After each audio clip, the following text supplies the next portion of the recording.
Party भारतीय महासंघ party मुझे चरिया बरियारपुर विधानसभा क्षेत्र के लिए उम्मीदवार घोषित किया है, जिसके लिए मैं पार्टी पदाधिकारियों को बहुत बहुत धन्यवाद देता हूं। और मैं ईश्वर से यही प्रार्थना करता हूं कि चरिया बरियारपुर विधानसभा क्षेत्र के मतदाताओं की आकांक्षाओं पे मैं खरा उतरूं।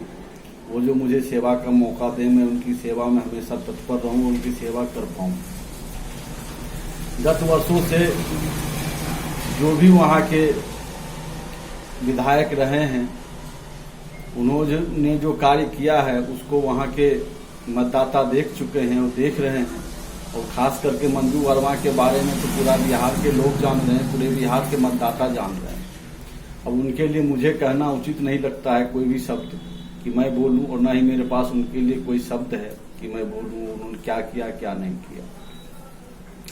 जो जनता का मूलभूत अधिकार है और जो मूलभूत आवश्यकताएं हैं, वो अगर पूरा हो जाए तो विकास और जनता का सम्मान दोनों एक साथ हो जाती है।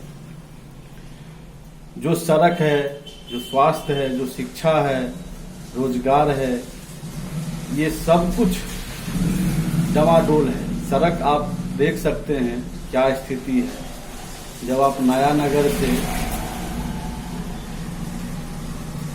आप चलिए आगे की ओर तो आपको रास्ता कैसा है, सकरपुरा तक आपको मालूम पड़ जाएगा। उसके बाद जो अन्य सड़कें हैं गांव के, वो आपको मालूम पड़ जाएगा किस प्रकार के।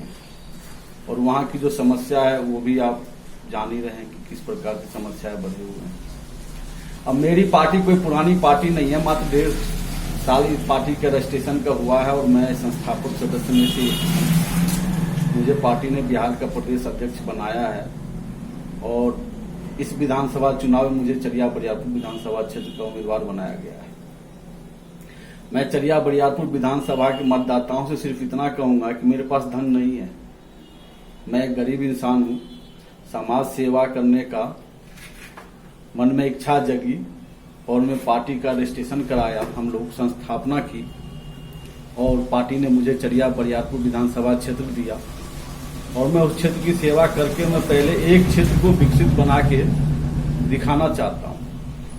मोदी जी ने इस 6 वर्षों के अंदर बहुत सारे घोषणाएं की। एक समय उन्होंने घोषणा किया था कि एक सांसद सिर्फ एक पंचायत, एक गांव को ले वोट और उसका वो विकास करे, जिससे दूसरे साल दूसरे को ले। शायद हमें लगता उस समय 2-4 सांसद ने घोषणा की कि मैंने उस गांव कर लिया, मैंने उस गांव कर लिया। विकास हुआ या नहीं हुआ ये मैं नहीं जानता हूं, लेकिन कोई सांसद, कोई विधायक नहीं लिए। अगर चुनाव के समय में जो पैसे खर्च करते हैं चुनाव में, अगर वो 5 साल तक जिसे कैंडिडेट बनना है, जिनको उम्मीदवार बनना है, अगर उस क्षेत्र में वो 5 साल तक मेहनत करें, अपने क्षेत्र में मतदाताओं का सम्मान करें, मतदाताओं को काम को वो बखूबी निभाएं, सेवा करें जनता का, शायद हमें नहीं लगता कि पैसे की आवश्यकता पड़ेगी।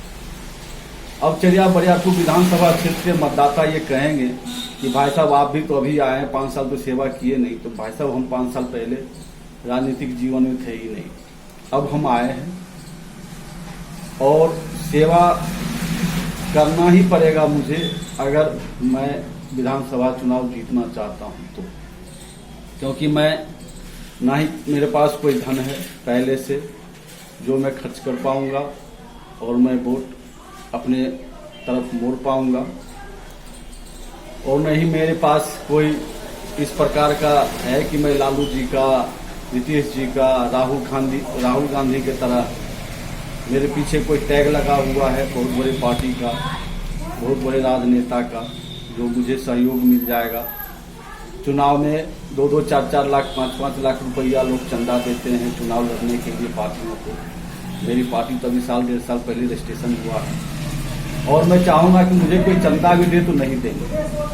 तो मुझे मालूम है चंदा भी उन्हीं को मिलता है जो किसी न किसी रूप से जुड़े होते हैं उम्मीदवार के साथ, पार्टी के साथ। और मैं जब तक सेवा नहीं करूंगा मतदाता का, तब तक मुझे मतदाता मत अपना नहीं देंगे और मैं नहीं जीत पाऊंगा।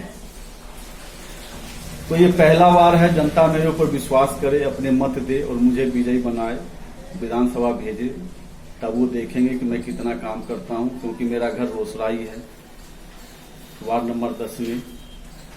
मैं स्थानीय हूं, कभी भी नारायणपुर के, भोजा के, रामपुर के मतदाता सीधे आ सकते हैं मेरे घर।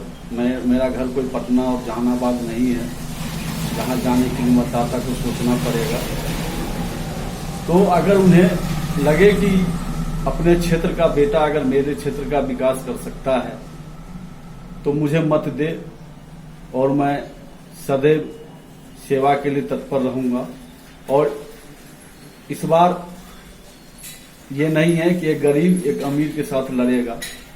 मैं गरीब हूं, उच्च जाति से हूं, ब्राह्मण जरूर हूं, लेकिन और उच्च जाति भी कहना मेरा गलत नहीं है, इसलिए कि जब क्षेत्र भी हरिजन और जनरल किया जाता है, सेवा करने के लिए भी जब क्षेत्र का बंटवारा कर दिया जाता है कि यह हरिजन क्षेत्र है या जनरल क्षेत्र है, तो जब सरकार ही मुझे उच्च वर्ग में बांट के रख दिया है तो मैं उच्च वर्ग अगर बोलता हूं तो मुझे गलत नहीं है। क्योंकि एक बैकवर्ड, एक दलित जब जाति प्रमाण पत्र बना के सरकार नौकरी देती है, वैसे कहती है कि जाति सब समान है, लेकिन नौकरी के लिए जाति प्रमाण पत्र लगाना होता है। तो मैं अगर उच्च जाति से हूं, अगर मैं कहता हूं तो मुझे नहीं लगता है गलत है, क्योंकि सरकार ने ही मुझे उच्च श्रेणी में रख दिया है।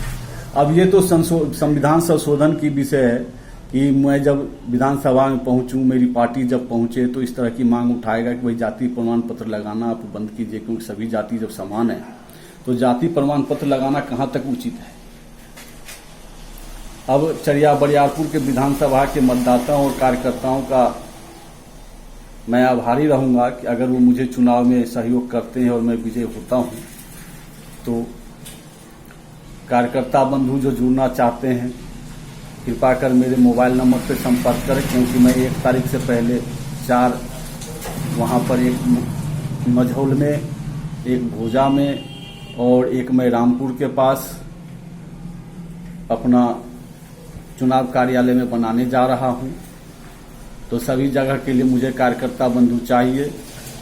जो मेरी पार्टी अभी नई पार्टी है, आर्थिक आधार पर जनगणना, आर्थिक आधार पर आरक्षण की मांग कर रही है और सारे मुद्दे हैं जिसको लेकर के मैं चुनावी मैदान में उतरा हूं। आप लोग मेरे से संपर्क कीजिए। मैं चुनावी प्रचार 1 तारीख से चालू करने वाला हूं। धन्यवाद, नमस्कार, प्रणाम।